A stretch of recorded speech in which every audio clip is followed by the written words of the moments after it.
Mesdames et messieurs, bonjour. Je me présente Mireille Liliane Saki Akele,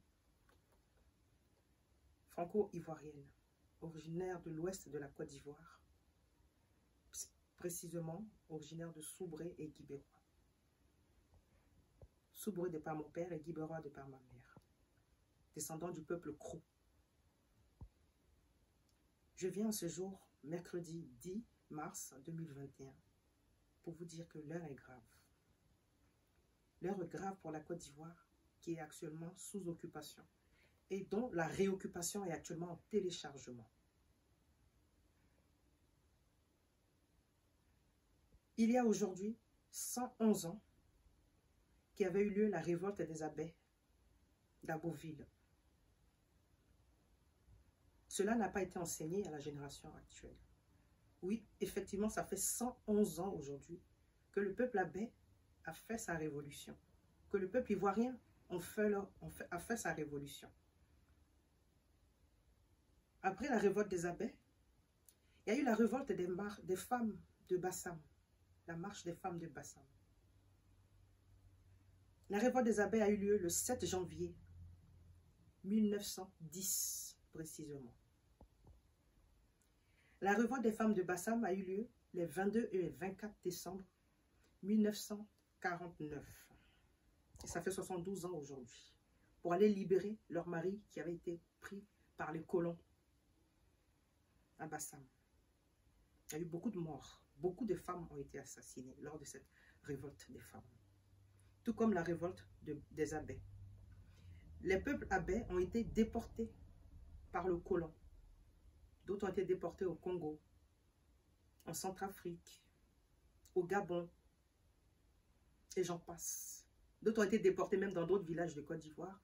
Et pendant des années, ils n'avaient plus le droit, aucune personne de leur famille n'avait le droit de revenir à Abbeville, l'apartheid territorial. Aujourd'hui, 111 ans plus tard, le colon remet une couche en confisquant la liberté du peuple ivoirien sous le prétexte d'élections présidentielles ou élections municipales ou élections parlementaires ou élections législatives. Quel que soit ce qui se passe au niveau de la Côte d'Ivoire, le colon a les pieds et les mains dedans. Je vais aujourd'hui appeler l'âme de Nana Houphouët-Boigny. Papa, premier président de la Côte d'Ivoire, j'appelle ton âme. Viens. J'appelle l'âme du général Robert Guéhi qui a été assassiné dans les rues de Côte d'Ivoire avec son épouse Doudou Rose, paix à leur âme. J'appelle votre âme.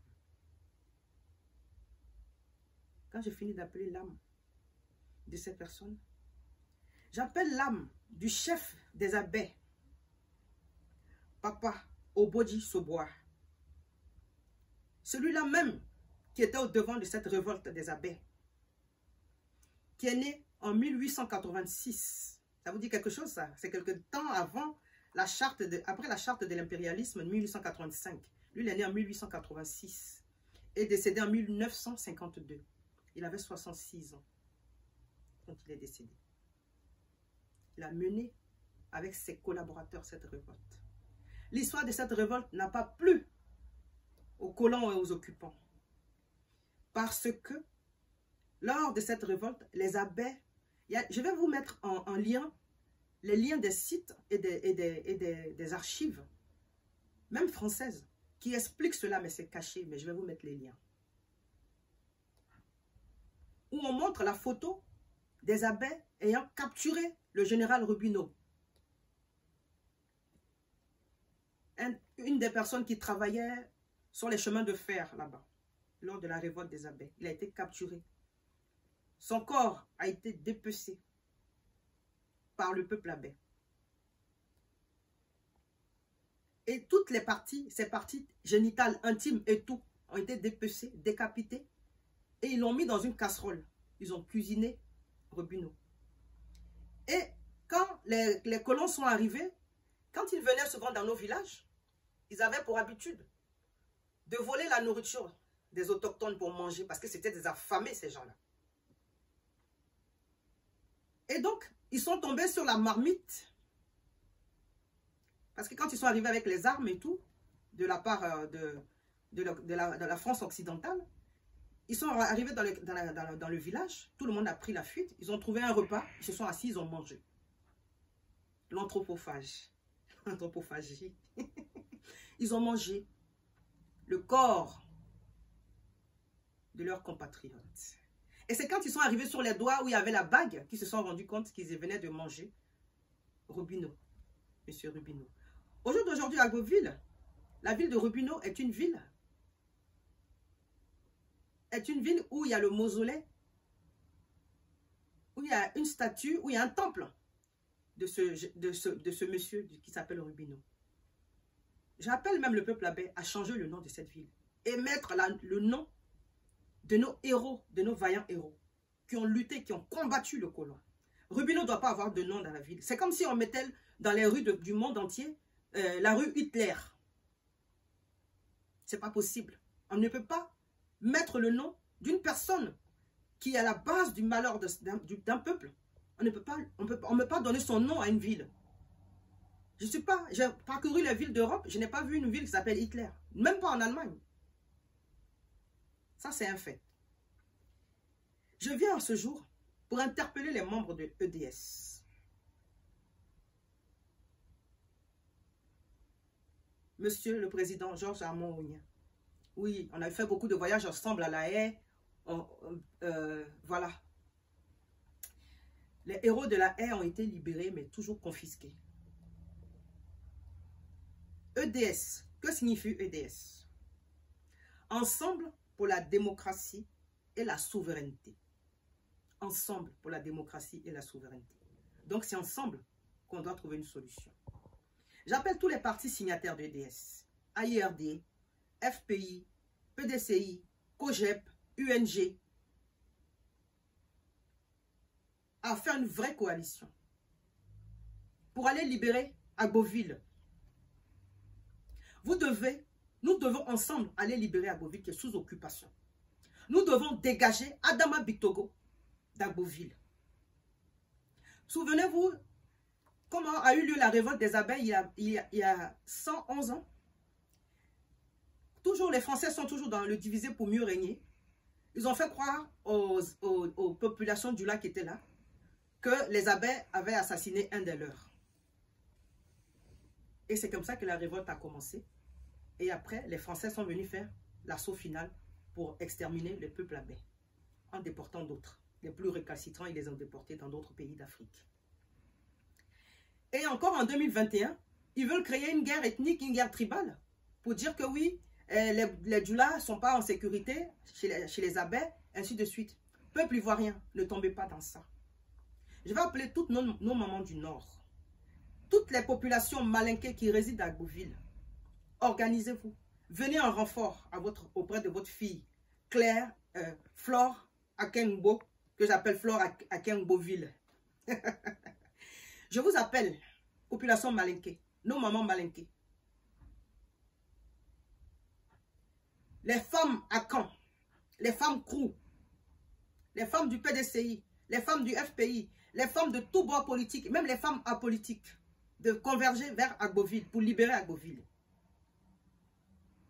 Je profite aussi pour interpeller tous les candidats EDS qui avaient été élus lors qui avaient été élus lors de la forfaiture. Parce que là, on est dans les prolongations de notre victoire du 30 octobre.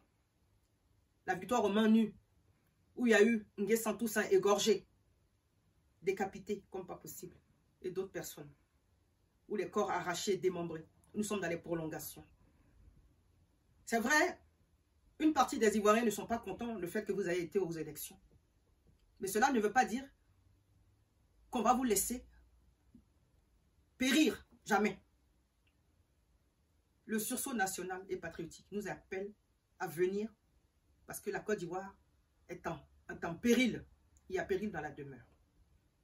Donc je veux dire à tous les candidats qui ont été élus sur la liste de EDS que vous avez une de vos sœurs dont la victoire est confisquée par le tricheur Adama Bitogo.